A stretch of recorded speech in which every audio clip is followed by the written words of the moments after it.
Alrighty, fellas, welcome back to another video on the betting channel. Today, I'm in the office, and we have Week 8 Thursday Night Football previews. Rams, Minnesota, Vikings. It should be a good game. As of right now, I think it is a 3-point spread, which means it should be a pretty close game according to the books, and I think it will be.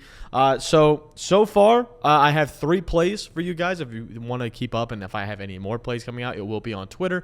It will be on Pickett, so make sure you follow me on there. Pickett, use code BDG for the first time when you sign up because you'll be entered into a merch raffle, as well as you can see all my plays when I place them on the books. I place them, all that sort of stuff, and we can keep that pushing. But let's hop straight into the plays for today. Obviously, we are on Underdog Fantasy. If you're not on Underdog Fantasy, make sure to use code BDGE when you sign up because you will get a free deposit match bonus up to $1,000, as well as you'll get a free square, half a square for Matthew Stafford as we keep it pushing. But again, like you just kind of saw me exit out, I took Matt Stafford at half an interception. I really like this line. This is going to be my first play of the day. Obviously, you can take him at half a yard if you use code BDG, so you can steal that. If you can't, obviously, I'd rather have that than the interception. It's a free play. But if you can't get that, we are rocking him at half an interception. Why, Gut? Well, Stafford has thrown an interception in 4 of the last 6 games this season. We can go to our normal props.cash for this to look all this up. I'm on NBA. Let's go to NFL. A lot of stuff going on in the NBA, NFL, this type of journey at this point in time. We have a lot of stuff going on. I think hockey's playing right now. MLB's in the World Series. We have a lot of stuff going on. Pretty exciting. But yeah, Matthew Stafford at minus 103. You can get him. He's thrown a pick in 3 straight games this NFL season. Again, he's thrown it in 4 of 6 games. Only games he didn't was against Arizona and San Francisco. Now he plays Minnesota, and Minnesota blitzes an absolute fuck ton, more than any other team in the league. They force a ton of pressure. They're number 1 in QB hits, number 1 in pressure rate. So what does that mean? Well, it pretty much means he's going to need to get the ball early, often, and if he takes a hit, it leaves an easy opportunity for the other team to score an easy interception against him. Damn. And as we've seen in the past, players like Aaron Rodgers has had this problem where it's just an easy pick turned into a pick 6 for him. And almost every single team they played against, they've somehow picked him off in one way or another just because it creates so much chaos for the quarterback around him. Now, again, Matt Stafford's a vet. Matt Stafford has seen everything you can possibly imagine, but they don't really have the wide receiver talent to make up for it. Now, Kupp is back. That'll be a check down fiend. He'll probably try to go to him in most of these possessions. And again, this Vikings team allows a ton of pass yards because they're always winning. So again, I think Matt Stafford is going to be slinging the rock. This should be a game where the Vikings do hold the lead for most of the game. So I think Matt Stafford's going to sling the rock. He's going to see a ton of opportunities. So far, he's averaging 33 pass attempts per game with games of 49 and 45 in his bag. And he's going to probably throw at least 1 pick. And I love the odds at minus 103. If you follow me on Pickett, you saw I took this at plus 106. So, again, the value is there. If you're not on Pickett, use code BDG when you sign up because, again, you can get it's absolutely free. And you can see all my picks, everything like that for when I'm placing them on whatever books, I did whatever odds, and we can keep it rolling. But Matt Stafford, half a pick, absolutely love it. Feels like a lock to me. Heading to our next play. Speaking of players that are going to have big days, I like his. Let's see if we can refresh here. I liked Cooper Kupp's reception line, as you guys just saw on Pickett. I took it at 6.5, but we can live with receiving yards right now. I like both of them. Again, I saw it on Pickett over 6.5 receptions is where I got it at. So make sure you dial in for that one. But again, 69 receiving yards, I also love. But I'm going to go over why I love his receptions because that's the bet I placed, and I would highly suggest you place. And again, it will be on Underdog. It just goes back and forth all the time, and at this point in time, for some reason, it's just off the book. But I literally took it on Underdog earlier. But, okay, 6.5 receptions. He had 14 versus Detroit. Obviously, he's only played 2 games this year. Got injured versus Arizona. But against Detroit, as soon as Puka went down, he became the guy. 21 targets is absolutely nutty. And even before he left the game, he had 6 targets in Arizona before halftime. He's going to see probably anywhere from 14 targets to 15 targets in this game. He's going to be Matt Stafford's number 1 guy. As we all know, and this Viking defense is absolutely prone to easy slot targets. Amon-Ra St. Brown, 8 receptions. Garrett Wilson, 13 receptions. Jaden Reed, 7 receptions. Stephon Diggs, 10 receptions. 3 of those guys are mainly out of the slot. Garrett Wilson against the Vikings plays most snaps out of the slot and had his biggest day, 13 receptions.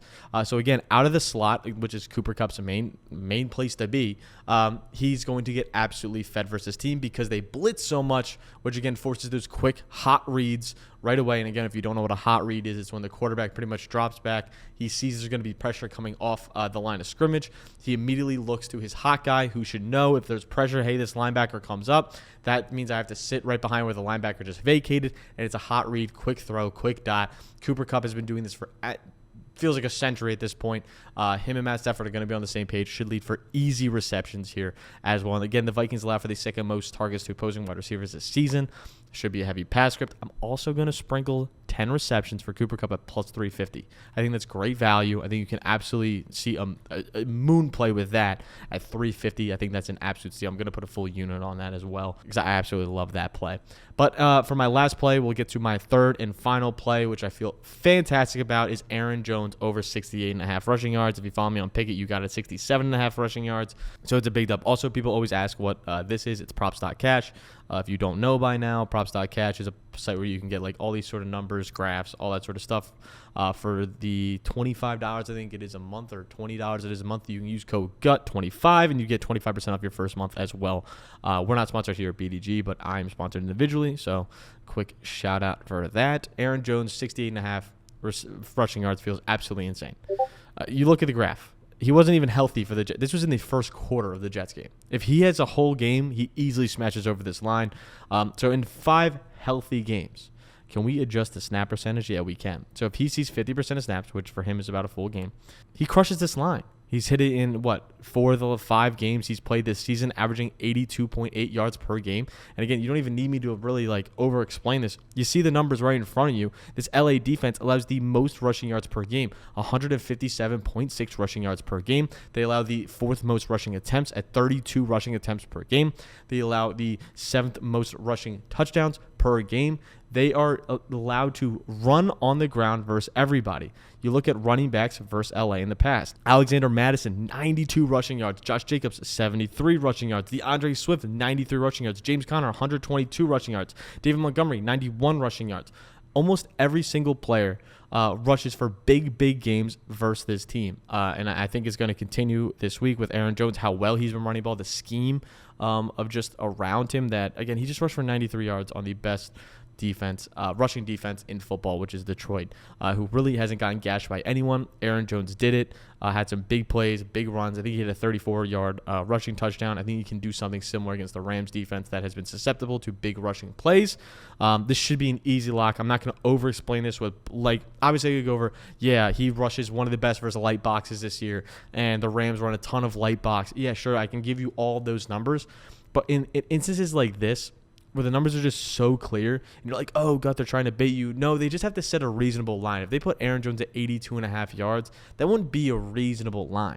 Everyone would take the under, and most likely that's going to cash. He's probably going to sit around the 72 mark because he's getting 14 attempts per game when he's healthy. Sorry, 15.6 attempts per game when he's healthy. But you have to set these lines in reasonable numbers for players like Aaron Jones, so people will take those over. People will take the unders and be like, oh, it's a sketchy line. No, it's not a sketchy line. You look at the lines that were set previously. Alexander Madison was set at 37.5. You probably said that was sketchy for Alexander Madison, had 92. You probably said DeAndre Swift's line at 35.5, which I took the under on. He had 93. You probably said James Conner at 64.5. Might be a little bit too high for James Conner. Had 122. Same thing with David Montgomery at 57.5. That's 60 rushing yards. You're like, holy shit, that's a lot for someone that gets 50% of snaps. Well, Aaron Jones is doing that and more. I think he's going to continue to absolutely own this backfield, own every team he's pretty much been playing, and this Minnesota team is going to keep rolling on. 67, 68.5 rushing yards just feels way too low for him. And I absolutely love this line. I also like his anytime touchdown as well. I think he's going to absolutely smash that. So these are the 3 plays. These are the 3 plays I like. If you can get Matt Stafford at half a square by using code BDG when you sign up, make sure to do that as well and take advantage of all these plays. I'm going to probably have maybe one more. Again, if you're coming late and you just skip to the end of the video to see all the plays, fair enough, respect. But I did take Cooper Kupp at 6.5 receptions, not 69.5 receiving yards. So note that as well. But again, I don't mind the receiving yards by any means. I think his longest reception under might be good too. He normally doesn't have massive receptions. But again, this Minnesota team is susceptible to that. So it'd be a risky play, but it's something to also note. Fantasy points also is a good shout as well. I think he will be pretty much 100% ready to go. But again, follow him on Pickett. Use code BDG on pick it, underdog, all that sort of fun shit. Get all the rewards, reap all the rewards. Use code 25 on props. If you're a big bettor, it's definitely worth it. If you don't bet a ton, it's not really worth it. But make sure you do take advantage of those as well. If you have any questions, make sure to leave them in the comments. If you have any deeper questions, you can make sure to hit me up on Twitter. I'll try to get back to you. I know a lot of people are like, hey, what do you think of this play? What do you think of this play? And I didn't like look at the line yet or do research on it, so I have to like do that for you guys. So if you have any of those questions, make sure to hit me up there. That'll probably be the best way to reach me before game starts. I'm trying to get this out by 3 p.m. on a Wednesday, so you have like a full over 24 hours to watch the video.